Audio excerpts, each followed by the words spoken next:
Greetings, fellow Gothamites. Blue Dragon 5 here, And Jacob Weil. and we're back talking episode 2 of The Penguin in our week to week recaps of the show. So, episode 1 left us all very impressed and wanting more. We're continuing to develop the fallout of the Batman and kind of the preamble before the Batman 2. So, Jacob, new panelist. What do you think of Inside Man? What do you think? Well, overall, so you got caught up and you watched episode 2, but what do you think of the show so far? Yeah, I think this show is a pretty interesting one so far. I mean, sorry, it's definitely kind of a grounded take on a character such as the Penguin, and of course, Colin Farrell continues to impress in his performance as Penguin. I'm not gonna beat around the bushes. He's expertly cast and performed, right? Yeah, So yeah, and obviously the rest of the cast is very well rounded out as well. I mean, I'd really like a lot of the the performances and the show itself. I mean, I do have probably some minor gripes and issues, but overall, I still think the show's very overall. I do think the show's very well done, and this show kind of continues the trajectory of the first episode, where like how things continue to go wrong and how Oz finds his way out of it. And boy, do things go wrong fast. yeah. I thought this was a great episode. That I was really impressed that it kept the momentum going. There's all the tension. Despite it being pure like an aftermath episode, at least in appearance early on, you're thinking, okay, we're in the aftermath of things from the death of Alberto Falcone. But boy, oh boy, he's Basically the status quo doesn't stay the same like throughout the entirety so far. Like the status quo in this show basically changes every 5 minutes. yeah. I mean, do you think that's wrong or anything? Like I think that's accurate. it's like it definitely keeps you on your toes. Yeah. I'm saying that I love that we're adding, kind of the thrill of it, even though this could have very easily, in any other show, might have been a bit of a cool down episode after the pilot. But no, we're keeping the tension going, even though we're still kind of like assembling the pieces. And there are moments of levity and lightness in this episode, even though it's few and far between. Yeah. All right, so I guess getting into the episode, just right up front before we talk about what I think is the big scene stealer of the whole episode, we see Sophia. She's in therapy, and this is we see the importance of the color red in the Matt Reeves Batman stuff that we're doing again with the red. Oh yeah. Red on the Arkham attire, and she has like this therapy. So I don't know how official this is, and this is speculation. I think people like written up some stuff about this. Where I want to say, so we have the wonderful Theo Rossi, great actor. He was in Luke Cage as Shades, good, and he was also in Kevin Hart had this really good show that was on Netflix in which Theo Rossi played a very pivotal role, and he was tremendous in that too. So I love it when Theo Rossi shows up. So putting him in the DC universe, I think, is a really good move. I just hope we give him a good meaty character here, which is Dr. Julian Rush, who is not from the comics, at least as far as I can tell, at least in namesake. Some people speculated who he might be, or maybe kind of like maybe kind of a red herring for, not a red herring for, basically kind of like maybe that character under a different name or some such stuff. Some people are thinking Hugo Strange. Hmm. Some people think, well, I don't think anyone's been saying this, but to me, my instinct was, did we get Theo Rossi to play Jonathan Crane? Mm. And then also with the name Julian Rush, that it's a stretch, but just based on Calendar the Man? name. Yep, Calendar Man, Julian Day, Julian Rush. I'm just saying, not many Julians in the Batman universe. No. Just throwing it out there. And considering this franchise's habit of changing names, wouldn't be too out of the ordinary, I guess. Yeah, that's the thing. So it's possible. Again, he could be his own character. Regardless, this Theo Rossi character, Julian Rush, seems to be in a relationship with Sophia. That is the I want to say that might have been confirmed elsewhere, and we just haven't explored yet in the show. But he seems to be kind of intimate with her while being her therapist. But then again, he could just be kind of a touchy therapist. Especially dangerous considering how violent she is. Yeah, we kind of pulled back the curtain a little on that this episode. If I have the body count right, basically she killed 7 women as the hangman. Yeah, she's quite the body count there. Now, Jacob, do you know why she's called the hangman? I'm guessing it's some kind of deep cut reference to the comics. You are correct, sir. So, Jeff Like, Loeb's. was she known as the Hangman, or any of them known as the Hangman in Long Halloween? Want me to tell you? Yes. I've read Long Halloween. It's just been a long time since I've read it. So here's the thing. So Long Halloween is actually part of a trilogy, technically. Dark followed by Dark Victory and Catwoman Win in Rome. Okay, well, Catwoman Winter Room's more of a spin-off. There's actually another story, Haunted Night. So there's 3 stories. Then you have stuff like Catwoman Rome, and right now they're actually we're gonna have to see. It's coming out this month in October because I don't think it's the anniversary. I think the anniversary was last year, but it could be. Let's scratch that. There might be some anniversary of some kind for Long Halloween this year. I forget if it came out 96 or 97. Regardless, it's not like a full on milestone kind of a thing. But regardless, they're doing a sequel to Long Halloween this year. So again, it's kind of like literally I forget what we're calling it, but essentially it's literally Long Halloween's like in the title again. And Jeff Loeb's working with a variety since sadly we lost Tim Sale. He's working with a variety of other artists, which is kind of interesting. Anyway, well, hopefully they can replicate his style. Sure. Well, I mean, I think it's more like it's going to be like 12 different art styles being. But you're right. Maybe it'll feel like Tim Sale, but still. That'd be an interesting take. Yeah, that's the thing. So that's really from what they had like this print. They had like this poster out, and basically it shows like the different artists who are on the book, and presumably like they're all like bringing their own different styles. So they'll be kind of like instead of like kind of. I don't know if they're going to do a full 12 different holidays thing. I think they are literally do. I mean, like the whole. It sounds like we're going to replicate the original story, but kind of with the original format in each issue being a different month, but also being a different artist, which is kind of an interesting twist to add to the thing. That would be an interesting thing to do. Anyway, I bring it up because Long Halloween, through Jeff Loeb and Tim Sale both working on the book, originally was a trilogy, and then you have like the offshoot being like Catwoman When in Rome, which I mean is less connected to that, more just kind of like it just happens to have like it's more Tim. I want to say Darwin Cook wrote that. I think that was Darwin Cook, and then Tim Sale did the art for it. I think is what happened there. So I don't even really think it's like fully.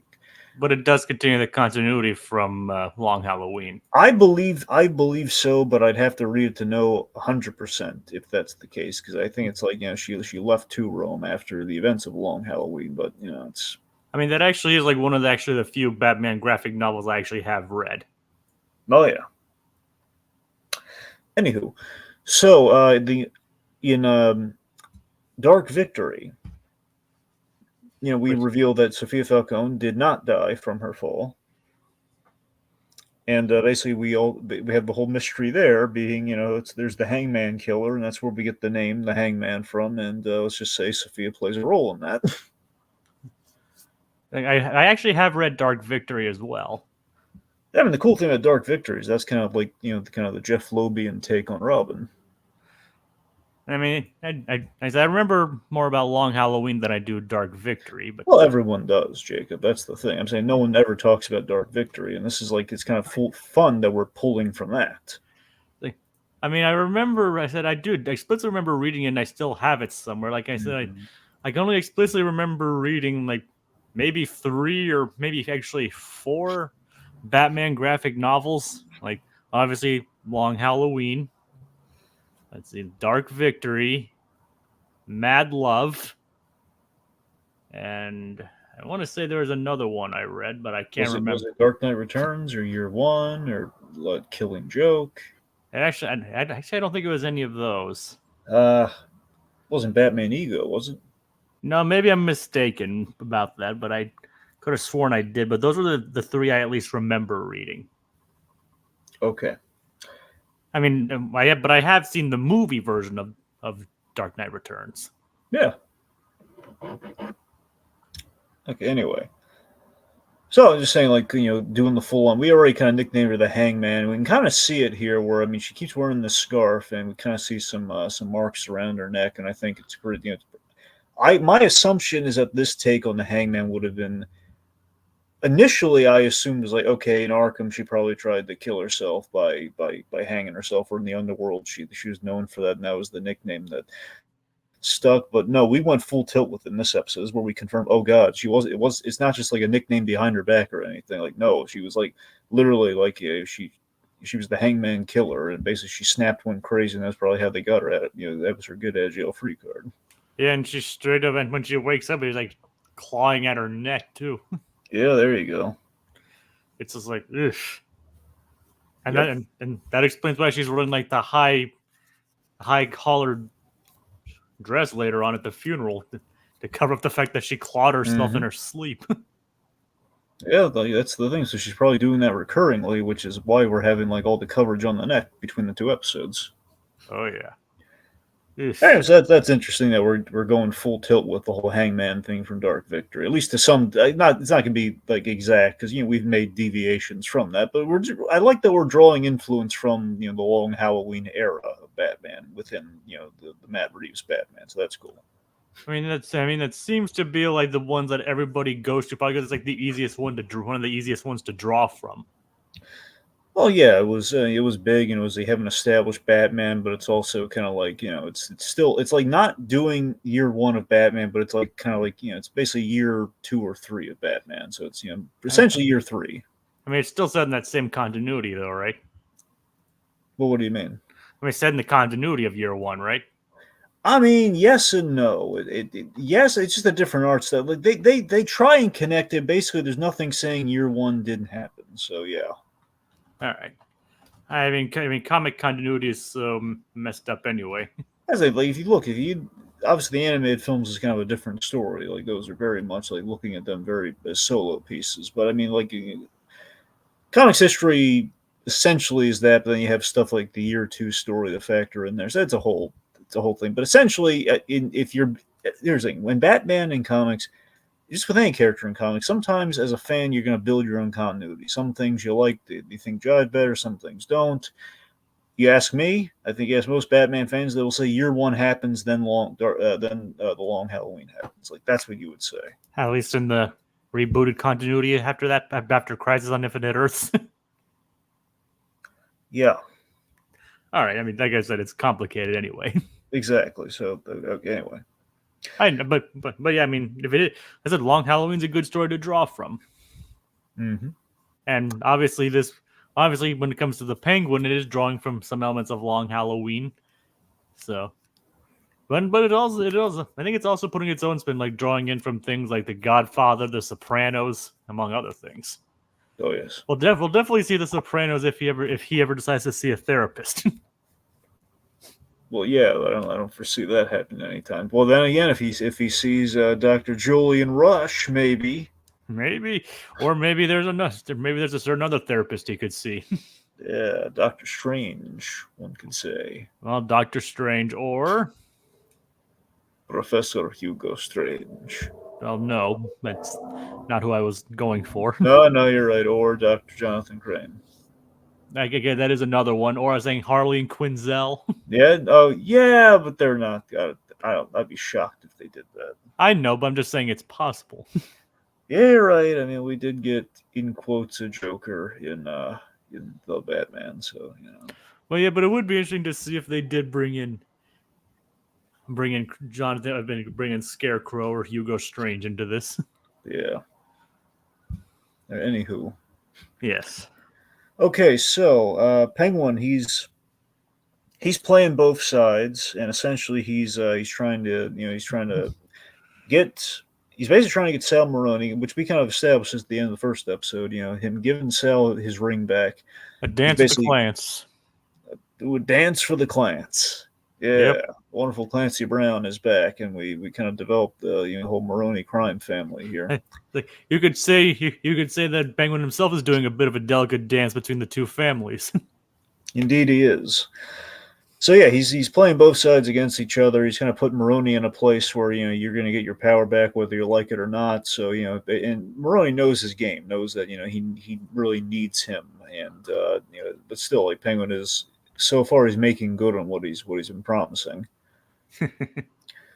So it's a very reluctant kind of trust, but it's kind of like a forced kind of dynamic that they have, and they both kind of hate the Falcons, so they kind of have to they're kind of in a very interesting place right now. Anyway, so basically he's going to give him a large shipment of the drops of course the drops here it works. It's kind of like Looper, where basically we have like the drugs in Gotham work like little eyedroppers.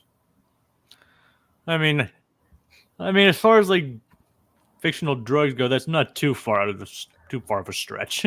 That's what I mean. It makes sense. I mean, like the other barometer is like something like Nuke, but yeah, it's from like RoboCop too. Oh yeah. Anyway, so Penguin's kind of worked out a deal with Maroni here. Like, okay, we're gonna basically we'll orchestrate this heist for the drops. Basically, we'll have like a convoy, and you guys having the insider information I've just given you. You'll infiltrate the convoy, but I'll be in the follow car. Okay, not the main car. Do not attack the main car. Don't attack the follow car. Of course, that goes wrong when Penguin is ordered to stay in the The product car. He's with yeah. he's with the product. Yeah. And he So, obviously can't inform him of the change. I love how much Johnny V just has no care or concern for us. Yeah. By the way, I've mentioned this in the previous episode, but just while we still have him around, you never know in this show. Again, Johnny Vitti, I always love him as a pull from the comics because he is two very memorable things in year one and Long Halloween. Of course, year one, he's part of the climax on the bridge with Gordon, where he's literally like the really hectic, oh my god moment of like he's while holding a small child, he's like trying to push Gordon over the edge and trying to jab a knife in his eye. It's like, oh god, Johnny V's a monster. Unfortunately, I don't think I've read year one. Then, of course, Long Halloween, he is our first victim. Yep, of the holiday killer, Yes. who may or may not be anybody. Yeah. I'm not going to spoil it, even though the story's over 30 years old at this point. All right, so my favorite scene in the whole episode. I love the FEMA heist. Essentially, they're using like a FEMA truck as a way of shipping out the drops without anyone noticing because we have these trucks going wherever they want throughout the city without anyone asking. Because again, post the seawall coming down, essentially it's no man's land. It's like it's borderline no man's land. It's essentially where we even call it that later in the episode in a really cool way. Which, of course, is a reference to a story arc. Yeah, because essentially what we've done in Reeves' take on things that we've kind of combined, at least so far, we've combined No Man's Land with Zero Year. Yeah. It's kind of amazing how he talks about like trying to ground, like how to keep this series grounded, but then it's after the event of Riddler managing to bring down the seawall of Gotham. But again, done with dynamite, done with explosives. Not an entirely unfeasible idea. I know, but even then, it kind of stretches the imagination a little bit, which makes sense considering it's Batman. Yeah. But that's where the whole like naming Oswald Oswald Cobb just doesn't make sense. Like the reasoning doesn't make sense. Right. I mean, I'm just gonna say like Oz Cobb just sounds like something that Norman Osborn would sell at a food stall. Look, it could be a lot. No, you're right. Oz on the Cob. Yeah, or just like I said, Oz Cobb. Yeah. Look, again, it could have been a lot worse. Okay, of all the other last things we could have given, at least half of it's still there. Okay, I'm just counting my blessings while we got it. Okay. I mean, at least they kept it somewhat thin, but Cobblepot could still work in this universe. Yeah, look, I don't understand why we couldn't just. Here's the thing: Cobb would be fine if we just acknowledge that, much like we say the full name is Oswald. If we acknowledge like he rebranded it in the show, I think people would have less a problem with it. I mean, who knows? Maybe maybe they're gonna save that for like the finale or something where he finally becomes Cobblepot. Maybe. I mean, like I said, it's not like a deal breaker for this show or anything, but it's just like more the reasoning behind it doesn't make any sense. All right. Anyway, you feel me? well, yeah, but again, I would say like a bombing is something that could happen in real life, though. I mean, I know, but just the scale of it. Yeah. I mean, and like I said, like they can only do so much grounding before it becomes more even more ridiculous. Like Oz Cobb just sounds fake. Right. That's just my thoughts though. When we talk believability, I would say I still have a problem with how bulletproof Batman is in that movie. Well, I mean, again, like I said, you have to suspend your disbelief so much, and then you like the things that are played straight, and then things are subverted. So it's like Mm-hmm. what makes sense and what doesn't is ultimately up to the writer, I guess. Yeah. Whether or not Matt Reeves is like, oh yeah, that's totally how that works. Anyway, okay, so I love the FEMA truck heist. I love this idea that Oz is thinking on his feet. He's in a position. He's basically forced into the car that he knows is going to be attacked like Dark Knight style. He knows like, oh god, like the slaughter truck's gonna come and shoot at me. What the heck am I gonna do? and so, and so he's trying to think on his feet, and like one of the guys like tries to tell a joke, like what do you call a seagull that flies over the bay? A bagel. And then he tries to distract him with a joke of his own. But this is great how he kind of works the room. He basically like he stands up to get at like he knows he's the penguin is a sitting duck in in the in the passenger seat, which he knows is like the first place they're gonna come at him and kind of shoot at. So oh god, there's no way they're gonna be able to see me and not shoot. So I gotta get moving. This is like the perfect opportunity to get moving. Anyway, so when this happens, like the moment that the driver gets shot, I love this, and for all I do not put it past him to top this going forward, but right now this is my benchmark scene in the whole show. I love this. Wait, first considering it's only the second episode. That's the thing. Using Bobby Darin's irresponsible song. They call me irresponsible. One, I love me some Bobby Darin's. I'm already loving it. It feels appropriate for Penguin, who we established has an older taste in the first episode. He's a bit old fashioned. Exactly. He's a bit old for the whole meme thing from the first episode. We established this. It fits the character. It kind of has our mob vibe going on for it, and it's about him being irresponsible with the choices that he's making. And the whole idea here is that had the plan gone off without a hitch, he would have played both sides and everything. Like both sides would have gone on, and it would have worked out for him. So would have taken the blame, and everything would have been great. With things going away, he has to basically, in an instant, as we see, he has to pick between sides. Like, who do I kill? Like, who do I literally have to side with someone here? And he's got to decide to, in the short term for survival, I would go with the Maronis. But then my whole plan with the Falcons would go out the window. On the flip side, if I go with the Falcons, I might have a shot here. But again, he's also got to survive the Maroni guys. Yeah, it's like he basically put himself between a rock and a hard place. But it's so fantastic to see him navigate this and seeing him just do it so smoothly while we're playing this whole violent turncoat thing during this really nice kind of jazzy song. Oh yeah, he's a fan for that Rat Pack era music, so it kind of fits his personality very well. Basically, the Penguin has my musical taste, so I love it. It's like, so you're a fan of like Rat Pack era stuff? Yeah, I love the Rat Pack era stuff. It's like Bobby. I mean, I don't think Bobby Darin was actually part. No, he was not part of the Rat Pack. But I'm just saying, I can never label what I like musically what I like, but it's kind of in the Rat Pack era. It's the best way of summarizing it. I like the crooner stuff. I like like Sinatra. Yeah, Sinatra, Bobby Darin, Dean Martin. I like those guys. Yeah. Oh yeah. I mean, I like those things too. Yeah. I mean, I like all kinds of music, but so I was very much feeling this sequence just from a direction, just how it was directed, and just the fact that he's just seeing him navigate this in the moment, and also the great subversions of like, okay, we've shot the driver, and yet when he's saying he recognizes Maroni's guy, Rod, I think his name is, and then he recognized like, oh, it's you traitor. Yeah, but they then at least again the Rod getting shot there. Oh yeah. Which again is going to be a cause and effect later on, which that's going to be a problem for them. Now that guy's been shot. It's like, oh, it's like things just basically a bunch of dominoes colliding into each other at this point. Like, but the thing is, at least he knows how to deal with the cards he's been dealt.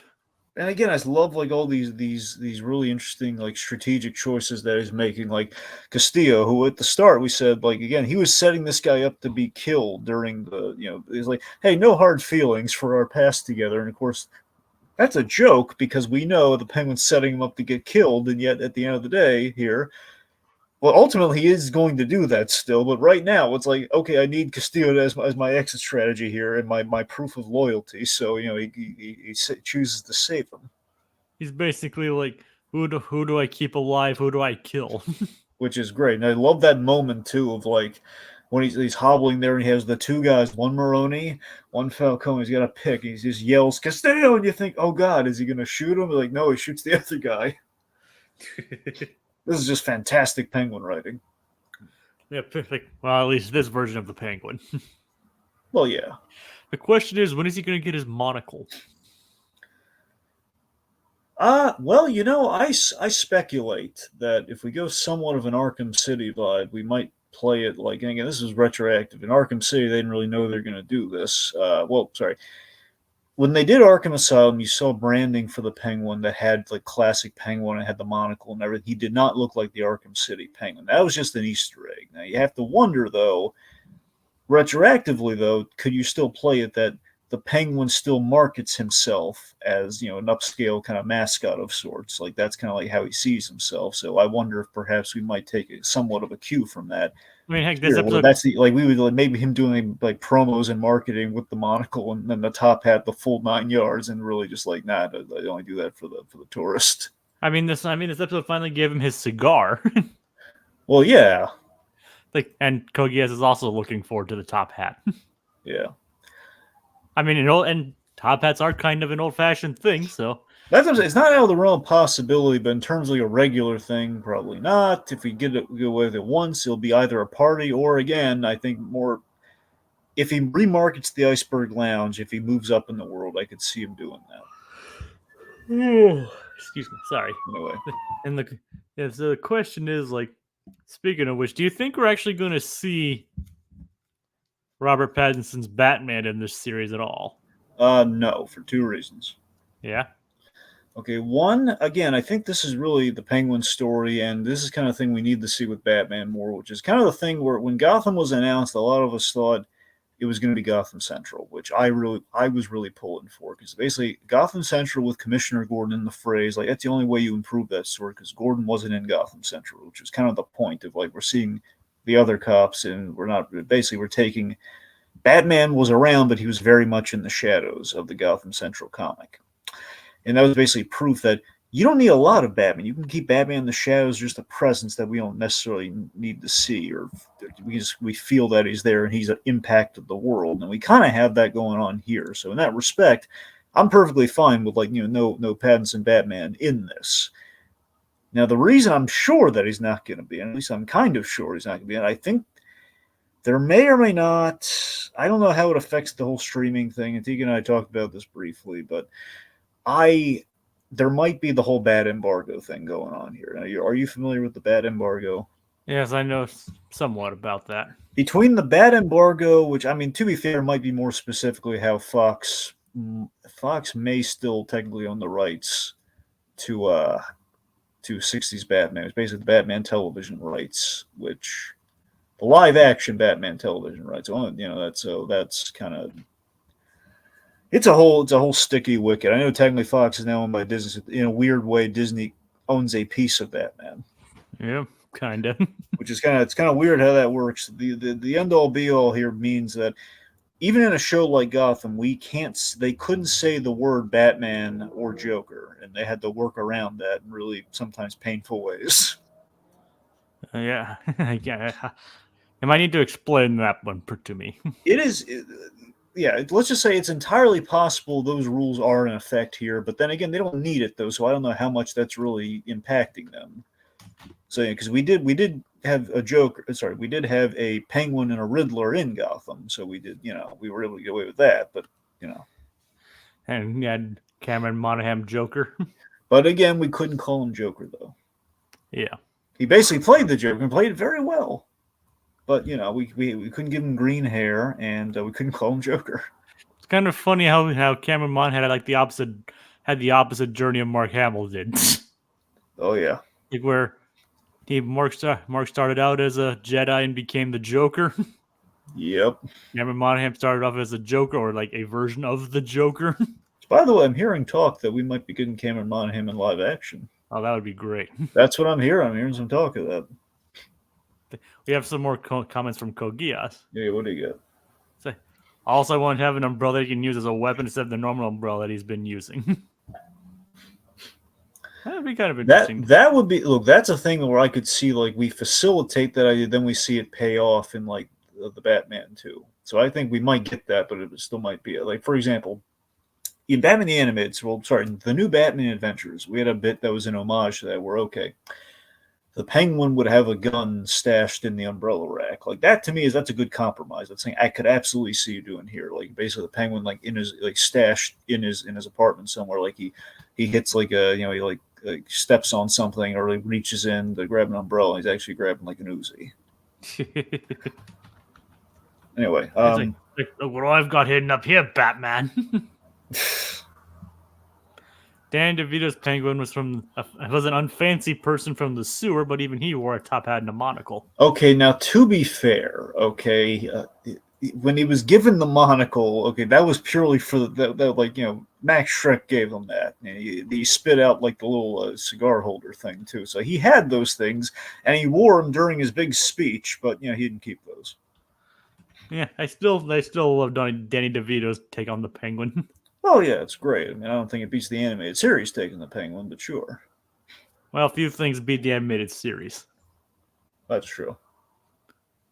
Colin Farrell seems really dedicated to the roles. I think that he could wear the classic Penguin stuff if he was asked to. Well, of course, yeah. I mean, heck, he advocated for the cigar, so. Mm-hmm. But unfortunately, the Warner Brothers didn't let him do it in the movie. But here, in the mature world of the Penguin, he can. It's so weird how that works. Yep, it is kind of jarring. Yep. Not really consistent in terms. I mean, the tone is consistent, but not in terms of like what they can show and stuff. Well, yeah, it's almost like the talked about Deadpool principle. Now we have Deadpool in the MCU. If he were to appear in other MCU properties, we might have to kind of curb him a little. Now the question is, like, do you think going forward they could make the Batman movies rated R? I don't think they will, based on. I think there's a desire to, but I don't think they're going to be able to pull the trigger on that. I don't think they'll be able to actually, make them R. But I don't look, James. If anyone's going to be able to maybe steamroll that, it would be James Gunn being in charge of things. Like, if anyone's going to allow that, it would be him. Like, pre-James Gunn, not a chance in the world. With James Gunn being given the golden stamp, I don't know. Maybe. I mean, it's possible. I think it would depend on the story, though. Like, if the story absolutely necessitated, like, for example, if we did Court of Owls as a sequel, I'm not saying you necessarily need that to be R-rated. It could be R-rated, but you don't necessarily need it to be. All right. It's like, how many Batman stories truly need to be R-rated is the question. The Penguin, he can fit into an R-rated thing. It's a crime show. It's Sopranos. Absolutely you can get away with an R rating there, Oh, yeah. Yeah. And did you guys notice the reference to Burgess Meredith in the first episode? Well, there's a lot of references to kind of classic Batman stuff. Like, for example, in this episode, we have we don't say Robinson Park, but it's like Robinson something. And I noticed the reference to Sprang. Well, yeah, that's it. We mentioned Sprang directly, and we also mentioned we're essentially in referencing Jerry Robinson as well, but it's like Robinson something. But I didn't notice anything. I didn't notice anything for Burgess Meredith, but I was kind of interested that they kind of mentioned Sprang. Yeah, that's what he's. Yeah. Well, there's a jewelry store named Burgess that's shown in the first episode. Yeah, there he goes. That's what I'm saying. They are referencing stuff from all around, like here and there, and like the backgrounds. Yeah, that is pretty interesting. Yeah. All right. Anyway, so So let's talk about the mob infrastructure for a moment here. So we do get some stuff fleshed out here, and again, much like Long Halloween, we were able to really get into this sort of stuff here. Um, Sal Maroni, they kind of mentioned this. They got into this a little bit more in kind of like the inside the episode thing, which I found really informative. Where apparently Sal Maroni, and we see this in the episode. It sounds like they're kind of hyping up something we're going to see more of as the show goes on here, where Sal Maroni, he married into essentially kind of the Iranian Persian mob with his wife. Oh, yeah, that was pretty cool. It's a really good. I think it's a really interesting idea, which kind of basically the reason they did that is it would differentiate. Like it's not just two Italian mobs like going up against each other. Basically, so Sal Maroni is he's a true blue Italian mob boss, but he kind of like the kingpin. He fell head over heels for a woman who captivated and fascinated him, and essentially he's brought in her, assumingly she had criminal ties, and she brought her guys, or at least through his love of her, he opened kind of his organization to kind of the Persian kind of criminal organizations. And and she obviously fell in love with the Italian side of things too. That's what I'm saying. So it's kind of a neat fusion that we have going on there, which is really unique, and I think fits. And this is the fact that we see that she's very powerful in the organization. He respects her, so that's really cool. I mean, she's kind of running things since he's behind bars. I think this is going to be a big determining factor here, where we see the Falcone. Really, in this episode, we see the Falcone family that they're very traditional in terms of they really do not want Sophia running things, and they're hiding behind the mental illness, but in reality, it's because she's a woman. But that's the thing. It's not just like it's not like a movement or anything per se. That's just literally it's always been that way in traditional kind of like Italian kind of mob situations where it's very much it's the patriarchy kind of thing where it's like, hey, we really we want to keep things traditional. It's very much like the men kind of carry down the bloodline sort of a thing. So it's like because of that, they're really shafting Sophia when they shouldn't be, and she actually is really smart and she's got ambition, she's got all that. Where on the flip side, that kind of makes Maroni kind of a little smarter in that regard, and that he's letting his essentially his wife call the shots, especially while he's in prison. So he's again the Falcons aren't paying that any mind because like okay, well he's in prison, so we don't think they have a chance with her in charge. Yeah, goes to show them. Yeah, so I think that's kind of interesting, kind of showing the strengths and weaknesses of our mob families here, where it seems like the Falcons have kind of connections, but again, Moroni is underestimated in a different regard since he's been beaten and put in prison. Like the boss being in prison like undermines confidence, which basically it sounds like Moroni's been kind of receding to the shadows and has acknowledged the Falcons do have power there, but he's kind of like resided to his fate somewhat. He's like keeping operations to a minimum, but Penguin has made a big splash and kind of forced him back into prominence. So now he's gonna have to think on his feet a little. It's kind of amazing how Penguin can rile up stuff even inside prison. Oh yeah, I think long con what Penguin's trying to do here. It's kind of getting to the long Halloween place where the freaks are going to inherit the crime in the city, where he wants the Falcons and the Marines to take each other out. Basically, the inmates are running the asylum. Yeah, I mean, Long Halloween's all about just that transition of power sort of thing. We get like Two-Face at the end of the day, and the Penguin would follow, and. And we do know that Penguin is going to make it out of this series alive, since he is going to be in Batman Part 2. That said, Colin Farrell has expressed some hesitancy to do more Penguin. Here's the thing: he loves the character. He just says, This isn't like saying he won't come back. It was just like saying like I really love playing the Penguin, but at the same time, though, it's just the makeup's killer on him. Well, yeah, I can see. I mean, especially considering like the original idea was just to have him play him as himself instead of under all the makeup and stuff. Yeah, but also you got to remember too, he only has like so many scenes in the Batman where the Penguin. He's now doing a series of. He's like in that makeup like 24/7. It really gets to him. Yeah, I can only imagine how hot that would be and all that. Oh yeah. Not to mention like the prosthetic he has to wear on this foot. Well, he probably doesn't have to do that constantly, but still. Oh, remember though, you're right on the foot, but the specific when he's clothed, they can kind of cheat it a little bit. But in the first episode, we got the full Penguin there, to put it delicately. And then that explains why he's called the Penguin, because of his waddle. Yeah. It's like, I predict that his sidekick Victor will grow to be a villain in his own right, and will try and get rid of Penguin. That's possible. Which, by the way, I was completely shocked when it was pointed out to me that I knew I recognized this actor, but I was shocked by what I recognized him from. It's like, wasn't he in Encanto? Well, I mean, maybe I didn't know about that, but no, he was another superhero thing, Jacob. He's technically in the MCU. He was in the Runaways. Huh. He was Alex from the Runaways. He was like I'm trying to remember. I can't remember the kids' last names right now, but he was like one of the main kids from the Runaways. I never watched The Runaways. The Runaways is pretty good. It's like, it's we're reaching the heights of like a Daredevil, of course, but or Agents of Shield, but it was solid. It was solid and simple. It was better than I thought it would be. No, that's always a good. But honestly, the run was after episode 1 is like I thought. Like that's episode 1 kind of dragged a little, but then at the tail end onward, it picked up and it was pretty good. Oh, that's all right then. That's the thing. So I agree with Kogi. Yes, the Runaways was pretty good. That's the thing. It was. Yeah. That was like one of the Hulu shows, right? Yes, that's correct. Yeah. All right. I guess I never watched it. And I'm sure it's on Disney Plus now, but yeah.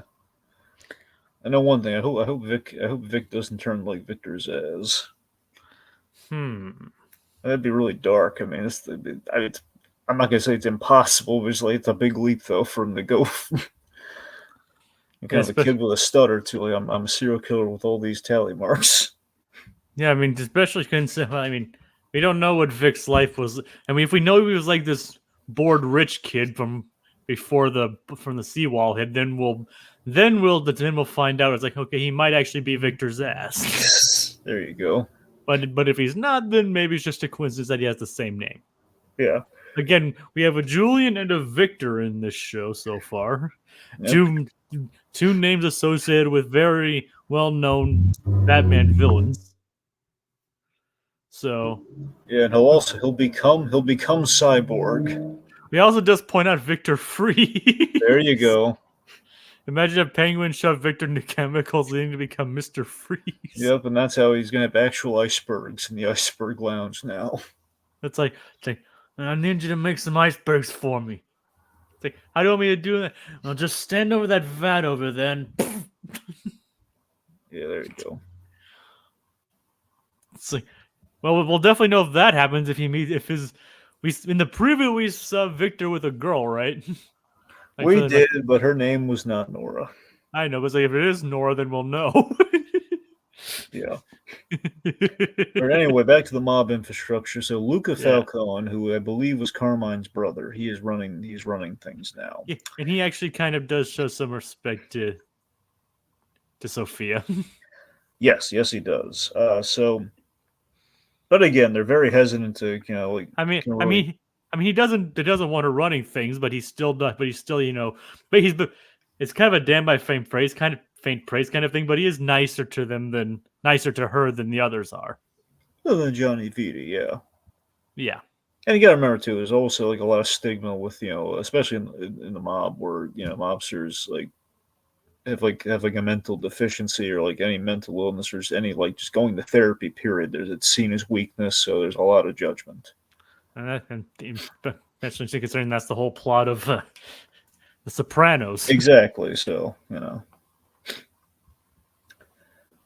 right. So again, there's a lot of hesitancy to kind of entrust Sophia and support her warpath of like we got to find who killed Alberto.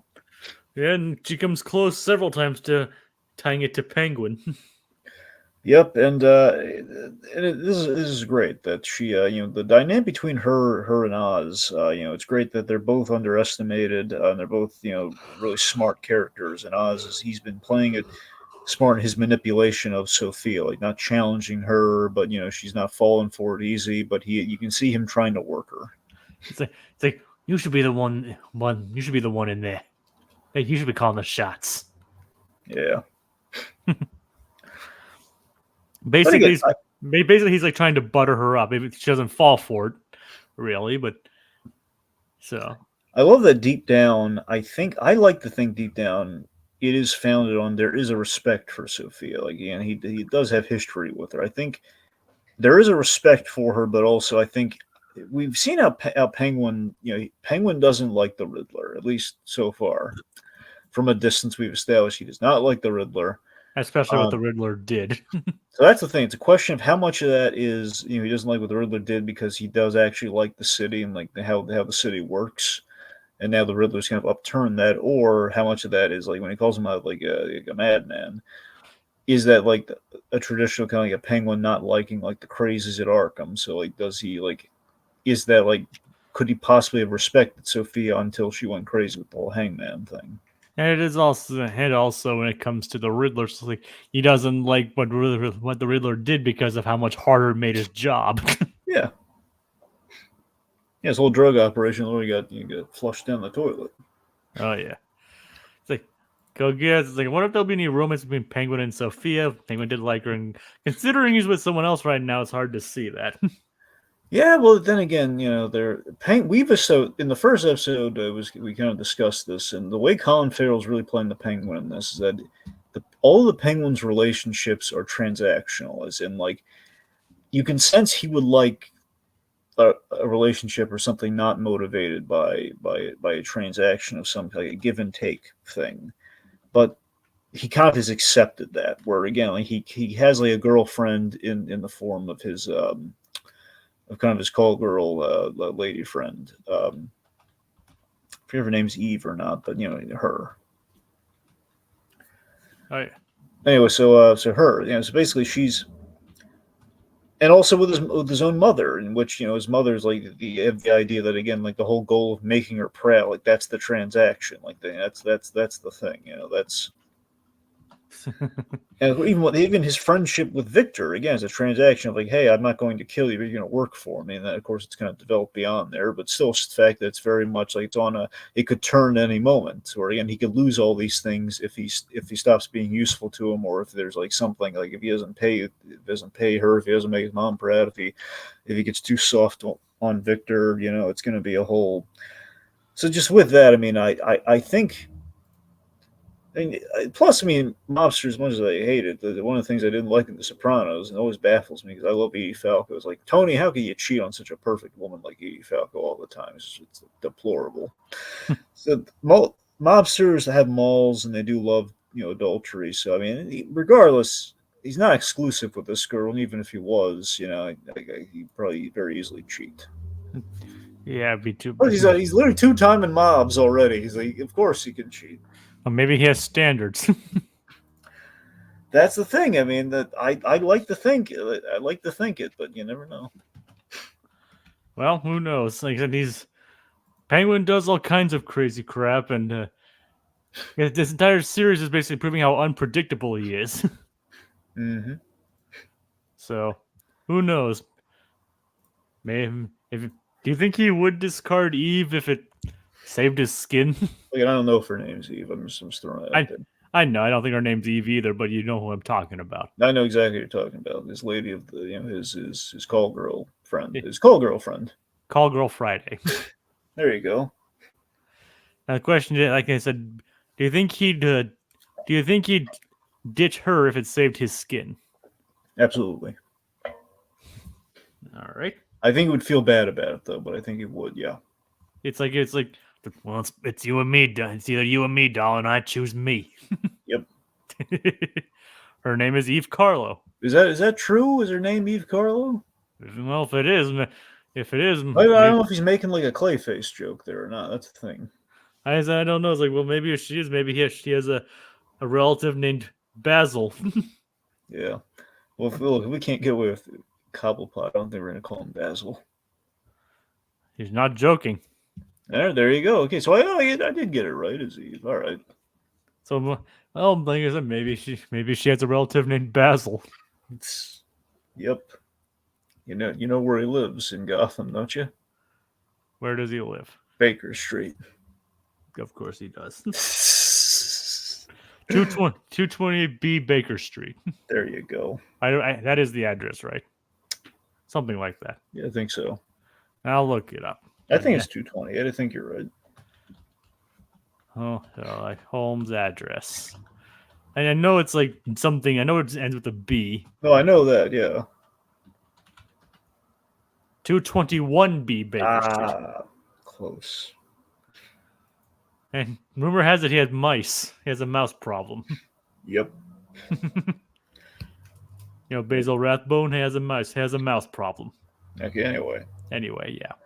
So, the point being, later though, again, they have this great conversation at Alberto's funeral, where it starts as a manipulation. He's still trying to butter it up or everything. However, and he's still lying to her in places. I do think the truth the truth does reach her, though. I think there is like acorns of truth in what the Penguin's saying about. Apparently, he says that his brothers died. Now, it is possible he could be lying, because he does say that his mother died, which clearly she's not. I Now, mean, when he says that, I'm, that's yeah.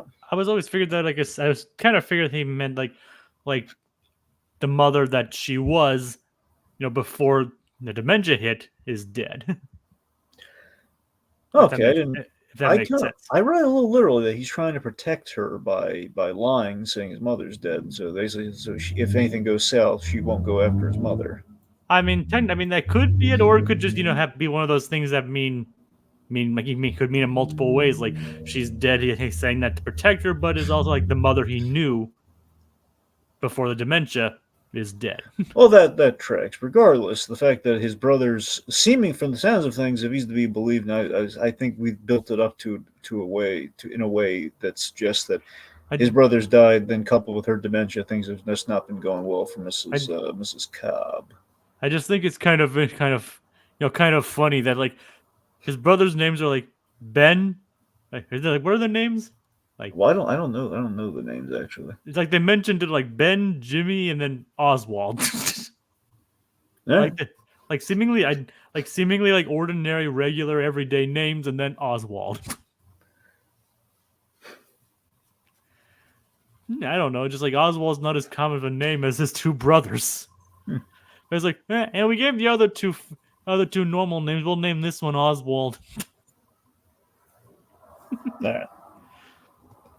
All right. So I think the truth there about, like losing brothers, which again very much would connect the two of them. I think they're like the whole thing about the dancing and everything, like this really did like open up like the path of trust between them. Like, so I like that there was like truth within the lie. The con overall is what worked. Sometimes you just gotta dance. There you go. Speaking of which, I do really like the scene with Oz and his mother. Man, I love it, just given how it pays off in the Sophia scene where he's talking about dance, how he danced with his mother, and that's kind of like the big connection that they have. So, and like the reason why they dance. Yeah, I think that was probably like one of the standout moments for me. Like he plays puts on the record player after like she had her like dementia moment.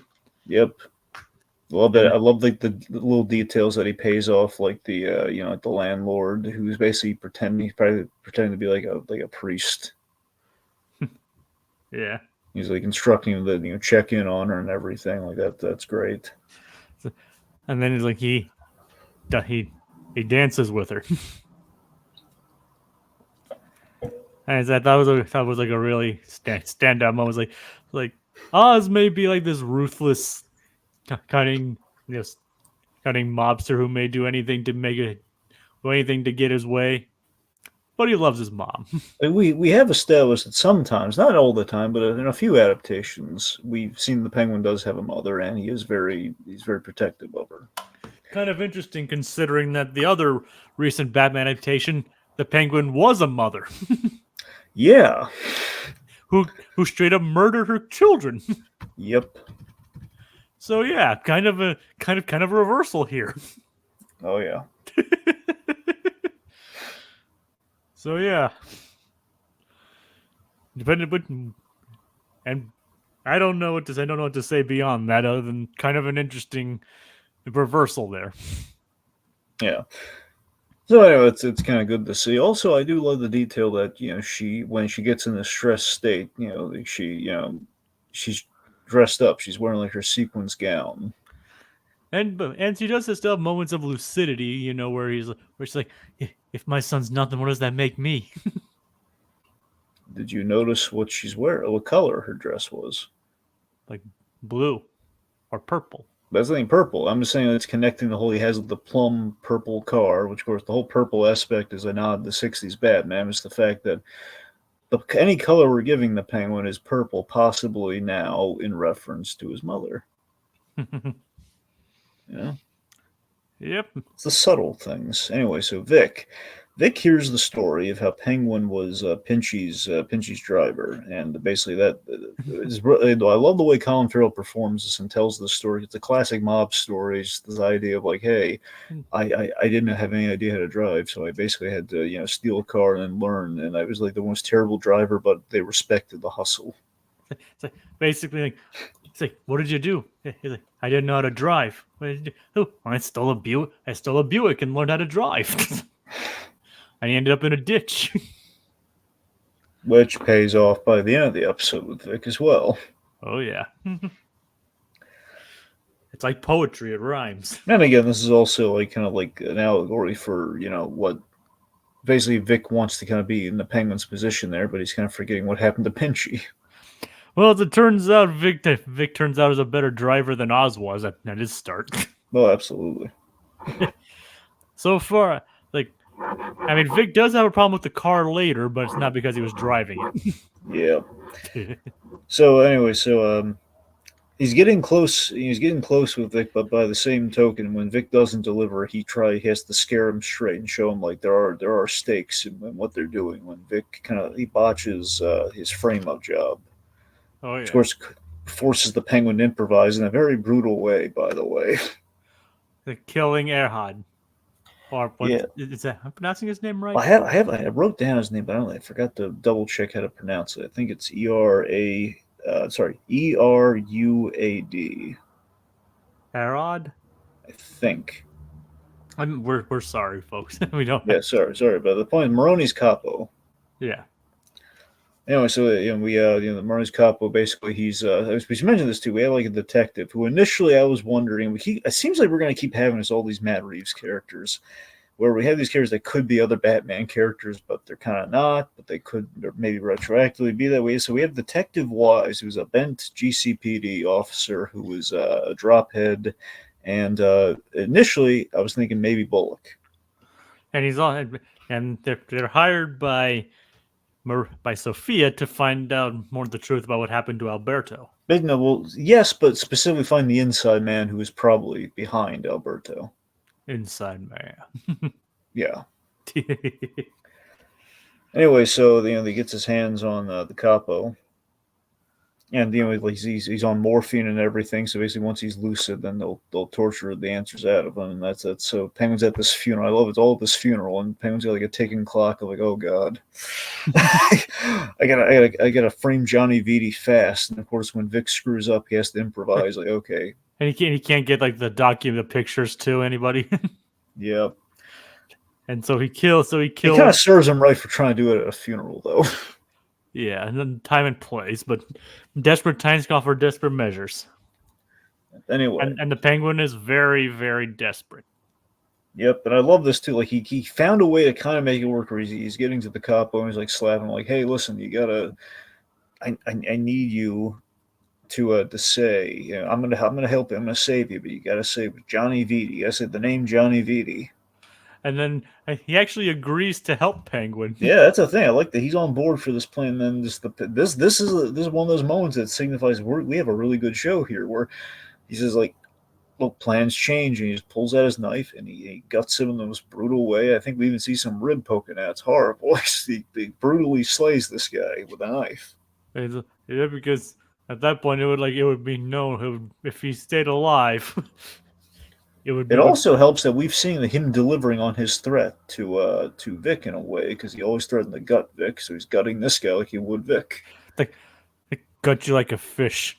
There you go. He pulled the Grinch on him. Mm-hmm. I'll hunt you down and gut you like a fish. If you want to leave me a message, press the star key. If you like to fax me, press the star key. Oh God. Anyway, Yeah, sorry. so Penguin he brutally murders this guy in the whole evolving situation, and then he very awesomely he plants the knife. Not on Johnny Viti, which is what we were all expecting, but If he we used that as the distraction to plant it on Castillo. So we see him go after Johnny Viti, like thinking that he. It's kind of an interesting thing because if he attacks attacks Viti, and then the knife is found on Viti, it's like, well, obviously they could think, well, obviously Oz planted it on him. Yeah, it's like his word against Johnny V's, and they have more faith in Johnny Viti than Oswald. But then finding it on Castillo. Yeah, that's the thing is one, he's not, Castillo's like just breaking him up. We've established that Castillo kind of likes the Penguin now. Yeah, and then he finds the knife on Castillo, and and everyone is quick to bel- to not believe Castillo. I just love the moment in which the Penguin realizes, okay, everyone line up, and he's like, oh god, he has no. It's a very Dexter-like moment, like from the show Dexter. Okay, he's really in a bind. There's very much like a. The tension is very reminiscent of Dexter throughout this whole show so far, where we have a killer who is like, he's very between the body disposal and like hiding the murder weapon. These are kind of like situations Dexter would find himself in. And then when Viti goes like, "It was you, wasn't it? You did it. You did it." Yep. But then he uses the kerfuffle to plant it on Castillo, and everyone now believes poor Castillo did it. So Luca just plumb shoots Castillo before Sophia gets a chance to. And again, this is a slight to her. We're okay. We've established we're going to kill this guy. Luca really should have let Sophia do this. It would have saved him a lot of trouble. Sophia really was like, "Give me the gun, give me the gun, give me the gun," kind of thing. Yep. And I hope my neighbors didn't hear that. Well, you'll know if the SWAT team moves in. Yeah, it's like I hope to God not. Yeah. Anyway, Well, so it would be the first time we've had the cops on this podcast. yeah, not that anybody can see it. Well, yeah.